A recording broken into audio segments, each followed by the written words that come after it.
Wagwan people, it is Witter's World here again with another video. Yo, I'm still celebrating. I'm still so joyful about this past weekend with Oblique Seville taking the win and Kishin Thompson taking that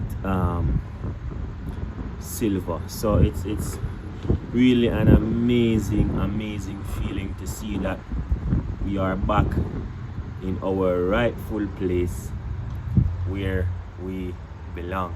So give thanks for that. I want to discuss the execution of Oblique's race based on what Glen Mills was saying, right? So when I watched the race, I saw that Oblique Seville did not get his usual explosive start, right? And he still managed to come and run past Kishane and slightly open the gap and getting the win in 9.77 seconds. So I was watching this interview with this interview with Glen Mills, and he was saying that Oblique Seville did not execute the race as he normally would. He did not run that race properly. It was not a perfect race for Seville. He's saying that, you know, if Seville had ran the way he ran in Lausanne and London, it would have been a totally different time. It would be even faster. So to really see that Oblique Seville has the strength to finish strong and also to start strong, putting those two together, he can go much faster than a 9.77. And that to me is wonderful, because we can see that, listen, there is great potential for Jamaica's sprinting to stay dominant for a very long time, right? Because, you know, Seville still has a lot to fix as it relates to his race execution, and Kishane also has a lot to fix when it comes to his race execution, because we know that when Kishane gets it right, he runs really fast. He's a 9.7 guy, right? So with these two carrying the torch, plus we have a Brian Level that is running a 9.8, our future looks really bright, and we really hope that these young men continue on the path that they are on, continue to put in the work and stay focused, so that Jamaica can stay dominant in the 100 meters. Also, I can see where, you know, someone like Oblique Seville could definitely run the 200 meters, because he did that when he was in high school. He did that at the Boys and Girls Championship. So, you know, eventually I think he can work on doing that.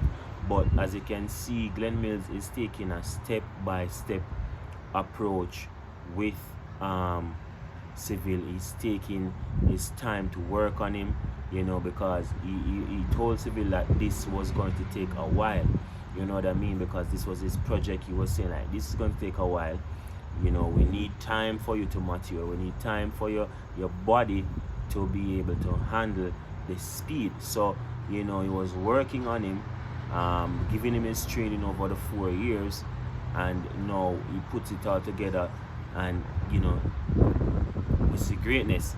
The thing is, Oblique Seville over the years has been struggling a lot with injuries all the time, and so, you know, the fact that he was able to have a pretty good season and stayed, you know, at least 95% healthy, that is a good season for Oblique Seville, right? And 95% Seville is a dangerous Seville. Yeah, that's what I'm saying. apart from the little calf cramps that he's feeling, he's in pretty decent shape. I'm really looking forward to also how, they're going to perform after the championships, if they're going to maybe run some more races on the circuit. I'm not sure, right? Because it's September, so I don't think there's any more races left actually, right? You know what I mean? So I guess, this is it for them after this one. So we have to just look forward for next season. So just grateful, just happy that, Jamaica is back where they belong, and, that we have coaches like Glen Mills and Stephen Francis. I hope they're mentoring, other coaches to come up with this, with similar knowledge, I'm saying, to continue this dominance, to continue this legacy that we have. I hope they're mentoring some young coaches right now. You know what I mean? There are other coaches in Jamaica that are really good, but we cannot deny it that these two guys, Stephen Francis and Glen Mills, are the greatest to ever do it in in sprinting, as it relates to sprint coaches. These guys are the best in the world, and so we need them to be mentoring other coaches to come up and feed our athletes with this type of knowledge and this type of strategy as it relates to coaching. We need the knowledge to be passed on for generations to come. So I really do hope that they are mentoring other coaches, other people, to come up and execute just like they did.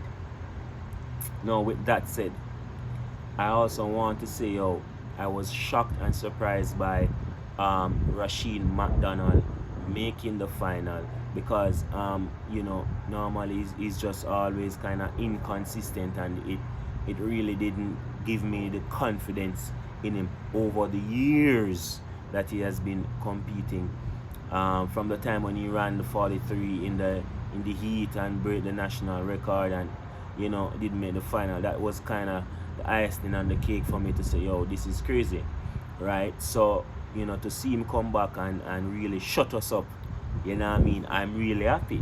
I'm glad that Rashid McDonald did that. Rashid McDonald shut us up. So all the doubters like myself have to just sit down and watch him dominate, and that is what we want, right? So all the best in the finals for Rashid McDonald. Thank you very much for putting the tape